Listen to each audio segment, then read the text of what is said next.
The orc arrived at the ranch carrying nothing but an old letter from her father. But when the rancher read those words, he made a decision that changed both of their lives in that very moment. The letter was folded in 3 places, worn soft from being held too many times. Lyra had read it so often she could recite every word by memory. Still, she pressed it against her chest as she walked the last stretch of road toward the Willow River, as if the paper itself could hold her together. Her boots were wrong for this kind of ground. The mud pulled at every step. Her bag cut into her shoulder, and somewhere behind her, in a small room at Martha Whitaker's boarding house, a debt kept growing. She had 3 days. 3 days before Martha stopped being patient. The morning air carried the smell of pine and cold water. The land here was beautiful in a way that almost hurt to look at. Wide open sky, tall grass pressed flat by a week of hard wind, a ranch sitting low against a hill, solid as something that had been there forever. She stopped walking. This is where he lives, Nathan Cole. The name had lived in her father's voice since she was small, said with a certain weight, the way men say names that carry stories inside them. Her father, Joseph Bennett, had never been a man who said things he didn't mean. When he told Lyra that Nathan Cole was the most loyal person he had ever known, she believed him. When he pressed the letter into her hands 3 days before he died and asked her to go find him if she ever needed help, she promised. She had waited longer than she should have. Pride had kept her in Willow Creek, long past the point where pride made sense. She had taken every small job offered to her, organized a merchant's accounts, helped a widow sort her late husband's ledgers, walked 3 miles each way for work that paid barely enough to eat. It hadn't been enough. Nothing had been enough. The wind shifted. She smelled wood smoke. A light in the ranch window caught the low morning sun and threw it back. Lyra breathed slowly. She was half orc. Her skin was the color of new leaves in spring, a deep, soft green that had followed her through every town, every market, every door that closed before she could knock twice. Her ears curved to soft points. Her eyes were pale green, with a warmth of gold at the center, though few people stayed long enough to notice. She had her mother's face. She had her father's name. Neither had kept her safe these last months. She started walking again. The closer she got to the ranch, the more she noticed the careful, working quality of everything around it. Fences repaired cleanly, ground cleared with intention. A man who did not let things fall apart. She was still 50 yards away when she saw him. He was near the east fence, checking a post. Broad shoulders under a worn canvas coat. Dark hair pulled back. He moved with the economical certainty of someone who had never once rushed because he never needed to. He looked up, and Lyra felt the last of her careful composure begin to crack. She kept walking anyway, because she was Joseph Bennett's daughter. And Joseph Bennett had raised her to finish what she started, even when her hands were shaking. Nathan straightened slowly, watching her approach. His eyes were pale as winter sky, and they did not look away. Not from her skin, not from her ears, not from the road dust on her coat, or the exhaustion written into every line of her face. He just looked at her, still and serious, like he was already listening. She stopped at the edge of the fence. "My father," she said, and her voice came out steadier than she expected, "said that you needed a wife." Nathan Cole said nothing for a long moment. Then something shifted in his expression. Not surprise, something closer to recognition. "What was your father's name?" he asked. "Joseph Bennett." The name landed between them like a stone, dropped in still water. Nathan removed his hat, held it against his chest, and looked at her with eyes full of something she could not yet name. Nathan had not spoken Joseph's name aloud in over a year. Not because he had forgotten, because some things stay too tender to touch. He had heard, months ago, through the unreliable channels of Willow Creek's gossip, that Joseph had taken ill. He had sent word. a rider with a short letter and a small amount of money tucked inside. He did not know if it had arrived in time. He did not know much at all, except that the woman standing in front of him had her father's jaw and her mother's eyes, and she was clearly running out of road. "Come inside," he said. She hesitated. He understood it. A woman alone, traveling to a stranger's property on the basis of a letter. She was measuring him. He would have done the same. "I'll put coffee on," he added simply. "You've walked a long way." She had. He could see it in the way she held herself, straight-backed, deliberate, controlled. But underneath all that intention, there was exhaustion pressed down so deep it had started to become posture. The inside of the cabin was plain and clean, no decoration beyond what was useful. 2 chairs at a heavy oak table, a stone fireplace that had been burning since before dawn, a shelf of ledgers along the back wall that had not been properly organized in longer than Nathan cared to admit. He set the coffee to heat and sat across from her. She put the letter on the table between them. He looked at it without touching it for a moment. The paper was soft from handling. She had held this thing many times. He recognized Joseph's handwriting from across the table before he even reached for it. He read slowly. Joseph's voice came through the words the way it always had, practical, warm, without waste. "Nathan, if my daughter comes to you, she needs help. I know you. You will not turn her away. She is strong and capable and honest. I ask only that you give her the chance to show it. The rest I leave to you both. I owe you nothing. You owe me nothing. I write this only because of who you are." Joseph Nathan set the letter down carefully. He did not speak for a moment. Lyra did not rush him.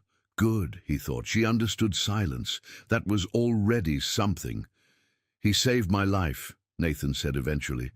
11 years ago. Stone Creek Crossing. I was jumped by 3 men coming back from a supply run. One of them got me bad in the side. Joseph found me on the road, brought me to the nearest settlement, paid for a doctor, stayed until I could ride again. He looked at the letter. He never once mentioned it afterward. Not once. Lyra's expression was careful, but her eyes were soft. She had known her father well enough to believe every word of what Nathan was saying. "He mentioned you," she said quietly. "Often." Nathan had not expected that. He looked at her. "He said you were the most loyal man he knew," she continued. "He said that if something ever happened to him, and I needed help, you were the only person in the territory he would trust completely." The fire crackled. Wind pressed against the window. Nathan looked at the woman across from him. Joseph's daughter, Mara's daughter. 24 years old and alone in the world, sitting in his kitchen with a worn letter and enough dignity to fill a much larger room. "Tell me about your situation," he said. She told him everything. The debts, the boarding house, the failed attempts at work, the dwindling days before Martha's patience ran out. She told it plainly, without drama or self-pity, the way someone tells a story they have already made peace with, even if they haven't solved it yet. She was unlike anyone Nathan had sat across a table from in a long time. "I came because I promised him," she said at the end. "Not because I wanted help. I want you to understand that." "I understand it," Nathan said. He refilled her coffee without asking. Then he sat back down and looked at her honestly. "I have a proposition," he said. Lyra set her cup down. She had spent the last hour watching Nathan Cole the way she had learned to watch people, quietly, from the side, looking for the gap between what someone said and what they meant. She had not found one. That troubled her more than dishonesty would have. "Before I explain," Nathan said, "I want to tell you something first." He leaned forward, forearms on the table. His hands were broad and marked with years of outdoor work, healed cuts, calluses at every grip point, hands that matched the land outside. "People in Willow Creek know my name," he said. Most of them have heard the story about Stone Creek Crossing. 3 men, 2 shots, 1 survivor. The story got bigger every time someone told it. He paused. The truth is simpler. I'm not easy to kill, that's all. Lyra said nothing. What people don't say is that I would have died on that road if your father hadn't come along. All the reputation in the world doesn't change that. He picked up the letter again, touched the edge of it lightly with 1 finger. Joseph Bennett asked me for one thing in this letter. One thing in 11 years of knowing him. He looked at her directly. I don't take that lightly. Lyra thought of her father's hands folding that letter. The effort it took him to write those words when breathing was already difficult. She pressed down on the tightening in her throat. The proposition, she said. This property runs too large for one person to manage well, Nathan said. I've been falling behind on accounts, on planning, on 100 small things that add up over time. He nodded at the shelf of ledgers along the wall. Your father told me, in every letter he ever wrote, that Mara was the reason his business survived, and that you were learning everything she knew. Lyra followed his eyes to the shelf. Even from the table, she could see the disorder, books shelved in no particular order, loose papers tucked in sideways, a system built by someone who understood hard work but had no system at all. Her fingers itched to organize it. A legal marriage, Nathan said, a real one registered properly. You would have this property as your home and your legal protection. I would have help managing what I can't manage alone. We split the work according to what each of us does best. He was quiet for a moment. I'm not asking for anything beyond that. I want to be honest about what this is. Lyra looked at him steadily. And what is it? She asked. A partnership, he said, between 2 people who both owed Joseph Bennett something. The fire burned low. The morning had moved past its early hours and settled into something quieter. Outside, the ranch breathed its slow, working breath. She thought about her mother, Mara, an Orc woman who had built her reputation through intelligence and patience and the ability to make complicated things simple, who had been married to a human man in a time when that meant enduring looks and comments and closed doors, and had done it with her head held steady. She thought about her father, Joseph, who had taught her that loyalty was not weakness, that needing help was not shame, that the people worth trusting were the ones who told you the truth even when it cost them something. She thought about the boarding house room she had left that morning, the sound of the walls settling in the cold, the weight of owing money to someone who had already been patient past the point of reason. Nathan was watching her without pressure. He would wait. She understood that. She had one question. If I agree, she said slowly, and this doesn't work, if after some time we find that this partnership is a mistake, what happens then? Nathan considered the question seriously. Then we figure out a solution that protects you, he said. I won't leave you worse off than you came. She believed him. She didn't entirely understand why, only that the way he said it was the same way her father had always spoken, quiet and certain, without decoration.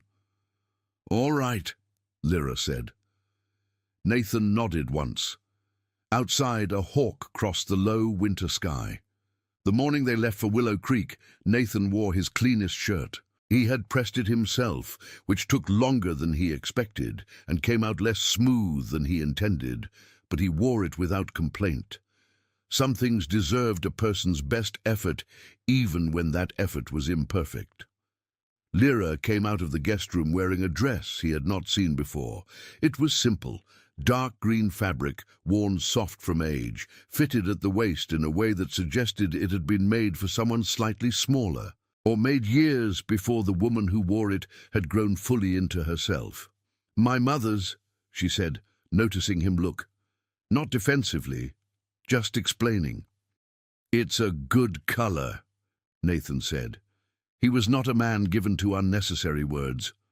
But it was true. They rode into Willow Creek as the town was waking, a few early traders moving crates, the smell of bread from the bakery that opened before dawn, dogs crossing the main street at their own unhurried pace. Nathan had not announced any of this. He did not particularly want an audience.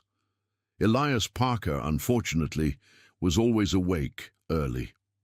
"Nathan Cole," the older man called from the front step of the hardware store, lifting a hand in greeting. His eyes moved to Lyra with honest curiosity and no visible malice.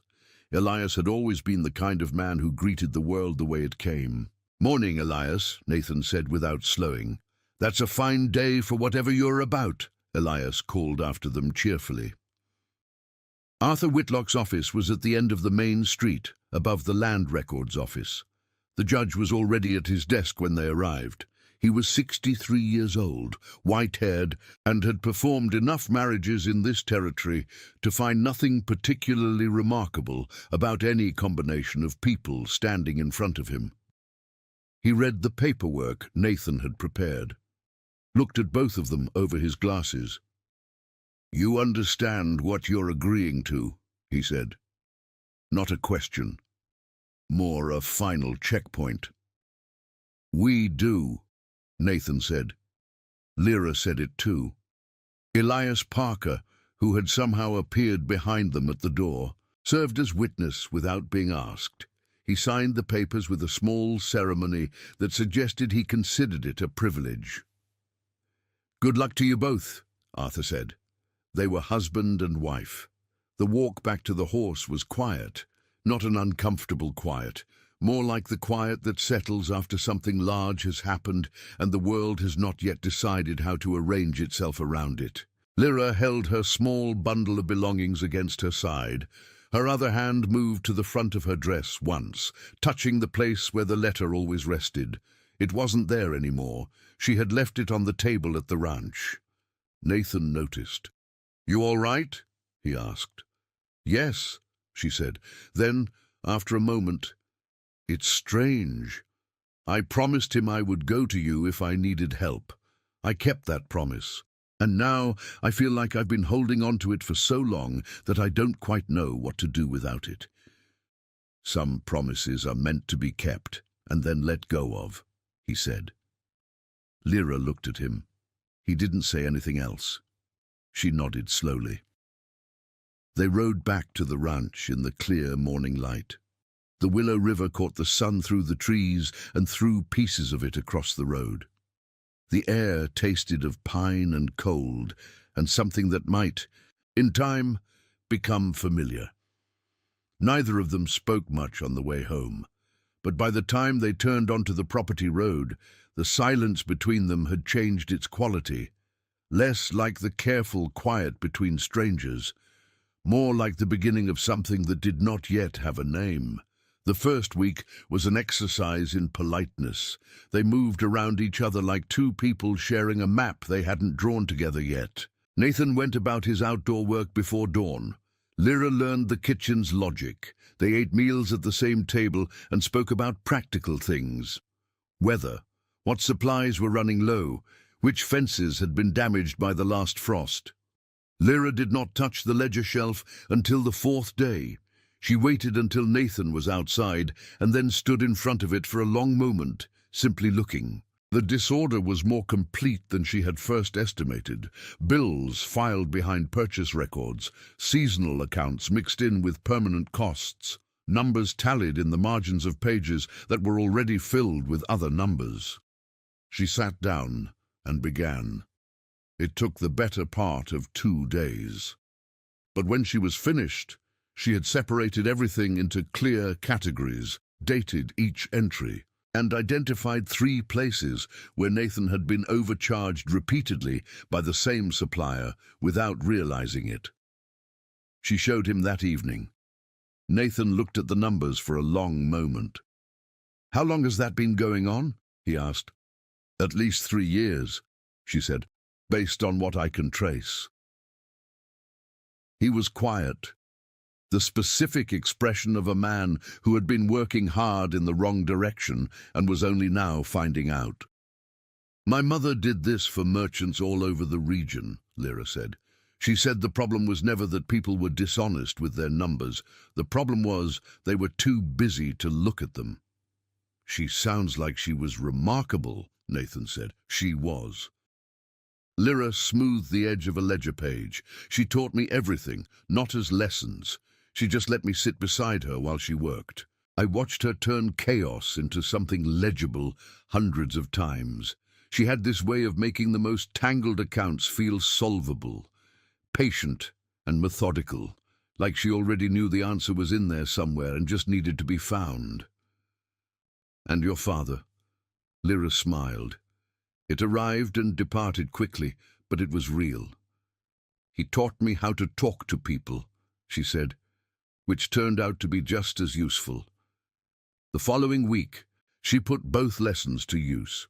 She rode into Willow Creek alone, met with the overcharging supplier, and returned with better terms and a written contract. Nathan found the new document on the table when he came in for lunch. He read it twice, said nothing at dinner. Then, as he was washing up, he said, "Mara and Joseph both had a hand in you. That's very clear."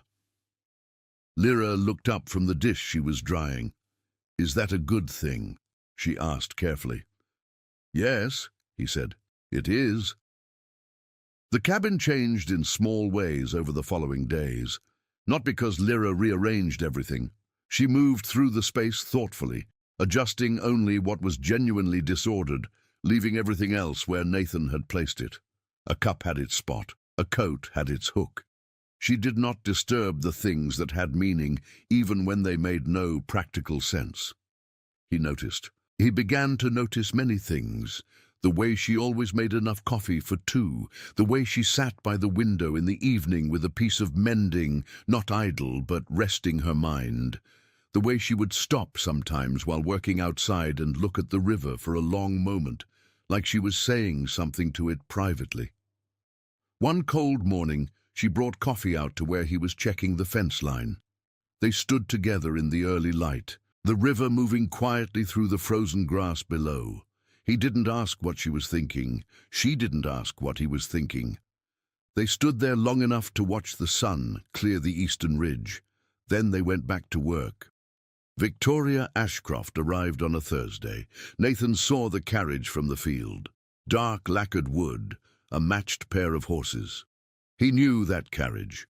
He had seen it at the edge of his property before, always at a respectful distance, always just long enough to make a point. He put down his tools and walked to the house. Lyra was already watching from the porch. "Do you know who that is?" she asked. "Victoria Ashcroft," Nathan said. "Owns most of the eastern grazing land, has been trying to buy this property for 3 years. Why this property? The river access," he said. "This stretch of the Willow is the best water source between here and the county line. Whoever controls it controls the whole region's irrigation. And you've refused. Every time." Victoria stepped down from the carriage with the particular grace of someone who had never needed to hurry. She was dressed in dark blue with a traveling coat that had cost more than most people in Willow Creek earned in a month. Her hair was perfectly arranged despite the wind. Her smile was applied with the same care. "Mr. Cole," she said, "lovely to see you." Then she turned her eyes to Lyra. Lyra held still. The assessment was slow and thorough and designed to be noticed. Victoria looked at Lyra the way people examined livestock at auction, eyes moving from face to hands to the practical clothes she wore. "I heard you'd recently married," Victoria said to Nathan. "I thought I'd come and pay my respects." "That's kind of you," Nathan said in a tone that did not suggest it was particularly kind. Victoria turned fully toward Lyra. "My dear," she said, with warmth so constructed it had visible seams. "Your husband's situation must have seemed quite appealing, a property this size all to himself." Lyra smiled.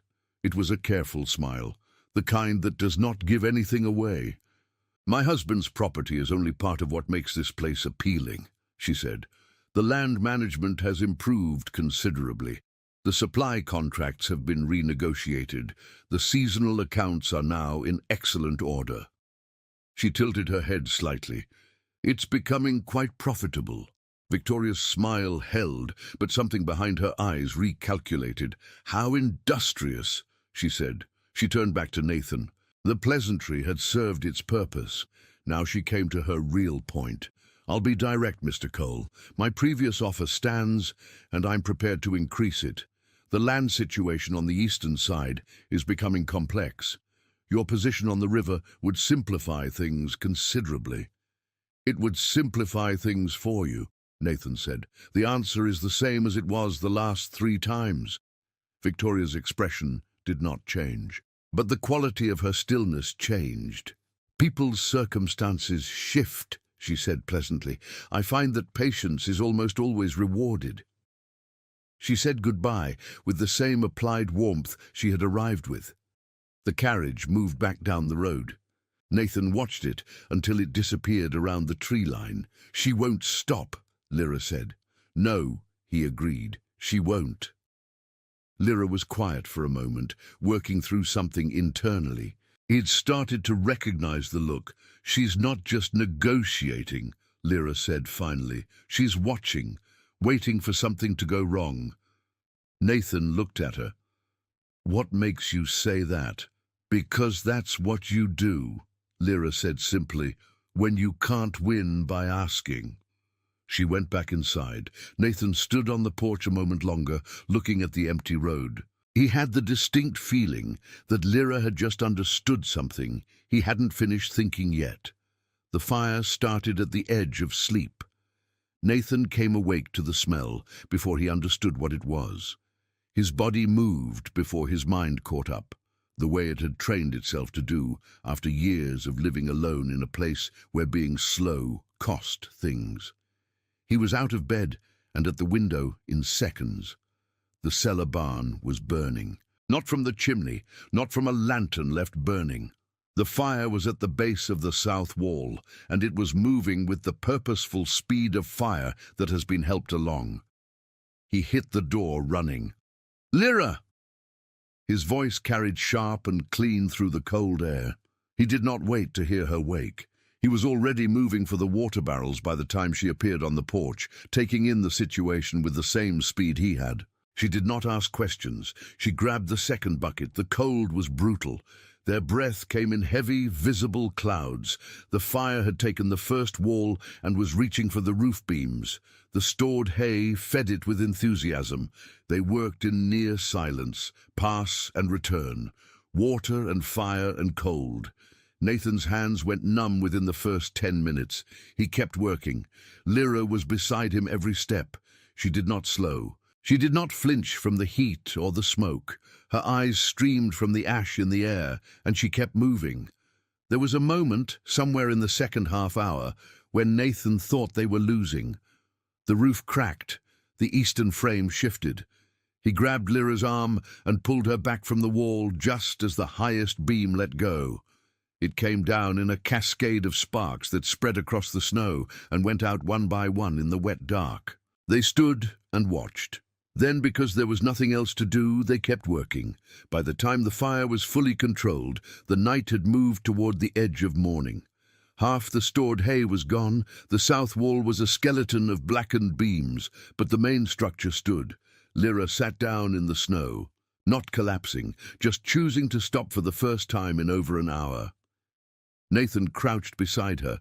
Her face was dark with ash. Her hair had come completely loose and hung in heavy waves around her shoulders.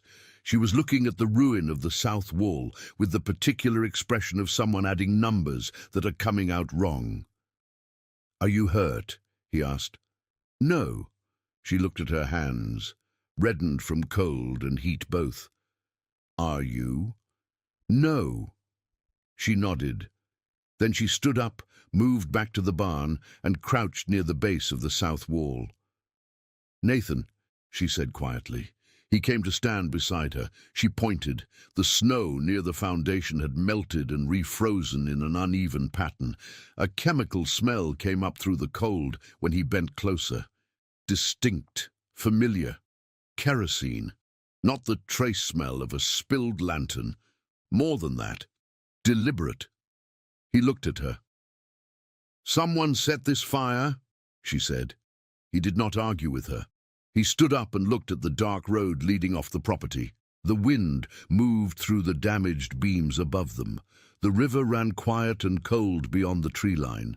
He thought of a carriage with matched horses. He thought of patience, applied like a weapon. "We'll look more carefully when it's light," he said. Lyra wrapped her arms around herself against the cold. "I know," she said. Neither of them went back to sleep. They found the evidence with the morning. The kerosene trail ran from the south wall to a point 20 feet behind the barn, where the snow had been disturbed by boot prints and something heavy set down and picked back up. A glass bottle from the impression left behind. Medium-sized. The kind you could carry inside a coat. Lyra found something else. A carved button, half buried in the disturbed snow. Brass. With a simple pattern on the face that she had seen before, but couldn't immediately place. She turned it over in her fingers while Nathan studied the boot prints. "Two people," he said. "One heavier than the other. They came from the east road and left the same way." Lyra looked east. "Victoria," she said.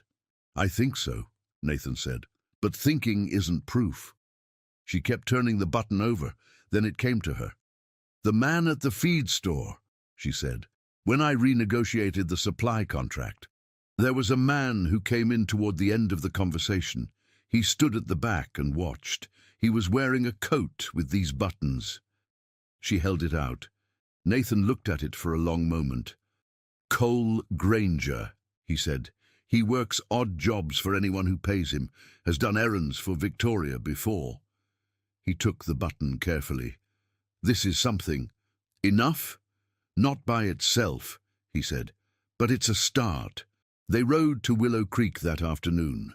Lyra had spent the morning gathering every ledger, every land record, every document related to the water rights along the Willow River that she could find among Joseph's papers she had brought with her. She did not know exactly what she was looking for. She brought everything. Daniel Crow listened to them without interrupting. The sheriff was a quiet man who gave each thing he heard the same careful consideration. He looked at the button. He read the notes Lyra had made that morning about the boot prints, the kerosene, the timing. He asked 2 questions. Both were precise. "You're certain about the button?" he asked Lyra. "I'm certain I've seen it before," she said. "Whether that's enough is your judgment." He nodded slowly. Cole Granger was found at the Silver Spur Saloon before evening. Nathan and Lyra waited outside Crow's office. An hour passed, then another 20 minutes.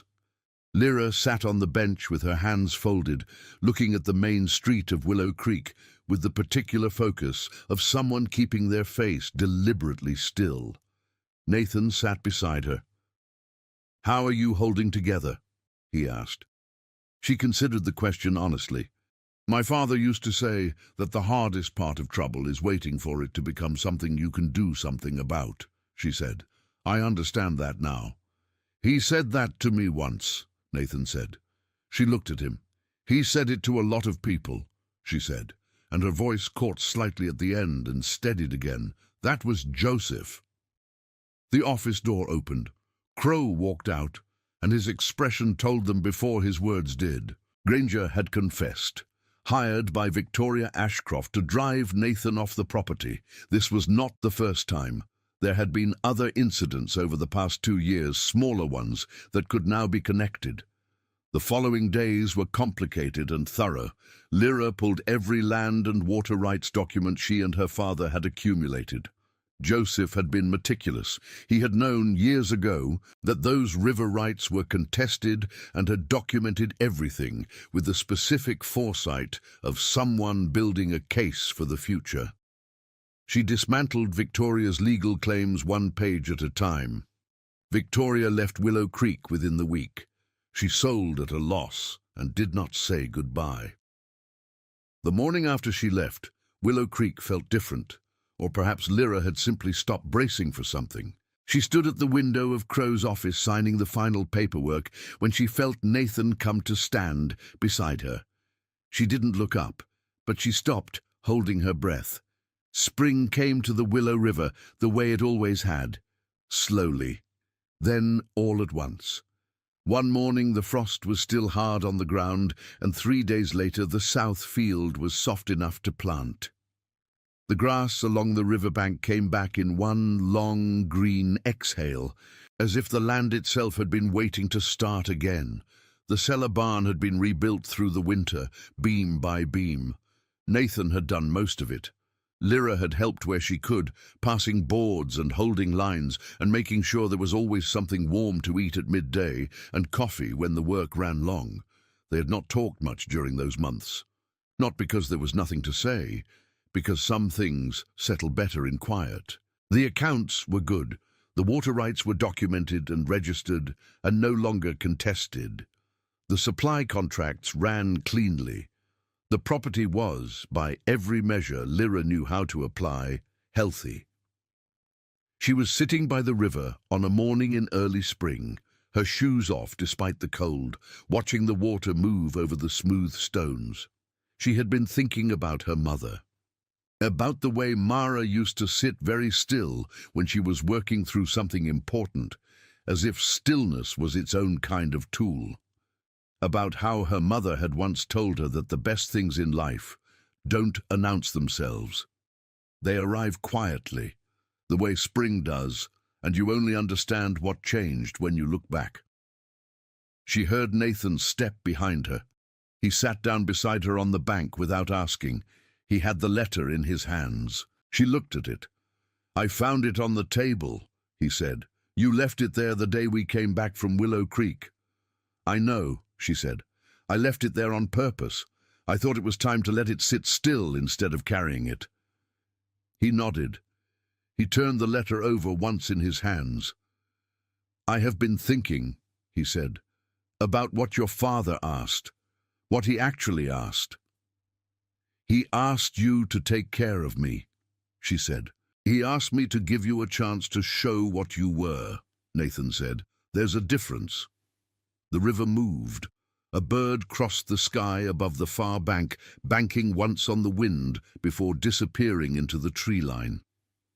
Lyra looked at her hands in her lap, pale green in the early spring light, her mother's hands.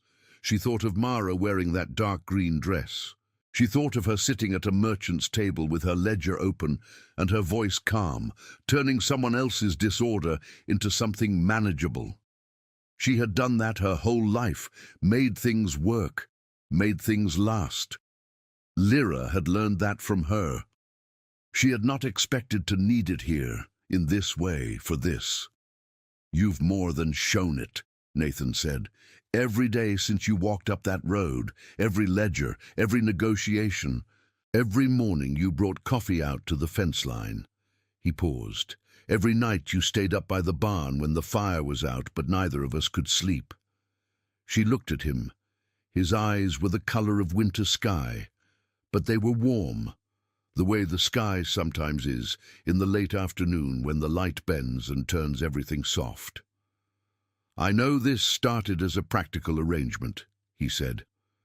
"I want to be honest with you. It stopped being only that for me a long time ago." The words were plain. He had never been a man who dressed things in decoration. She felt the tightening in her chest that she had learned over the last months was not grief, but something entirely different. "A long time ago," she said quietly. "Which moment?" he thought. "The day you came back from renegotiating the supply contract," he said. "You put that document on the table and walked to the window and looked at the river, and you had this expression." He paused, "like you had done something your mother would have approved of." Lyra's throat moved. "She would have," she said. "I know," Nathan said. "Your father would have too." She reached out and took the letter from his hands. She folded it once more along its old lines and held it loosely. "I told myself for months that I had come here only because I promised him," she said. that I was here out of obligation and practical necessity and nothing else. She looked at the water. I was not telling myself the truth. Nathan was very still. I think he knew, she said, when he wrote that letter. I think he knew that the kind of man who would honor a debt like that, without resentment, without condition, was the kind of man I could learn to trust, and I think he hoped that trust might become something more. She looked at Nathan. He was right, she said simply. Nathan reached out and covered her hand with his. His hand was warm and steady and calloused and certain. They sat like that for a long time. The river moved past them, the way it had moved for 1,000 years before either of them existed. The new grass bent and recovered in the easy wind. The light moved across the water, breaking into pieces, reassembling downstream. Somewhere behind them, the ranch was warm and solid and organized and alive. The letter rested in her lap. The rest I leave to you both. Joseph Bennett, she thought, had always known exactly what he was doing. And somewhere beyond the line of things that can be seen or proven, Lyra felt certain that Mara knew it too. Did you enjoy the story? Subscribe to the channel to watch more stories like this one. Leave a like, it helps the channel a lot. And drop a comment down below. I always read them and use your feedback to make our content better. Thanks so much. Orc-Bound Legacy.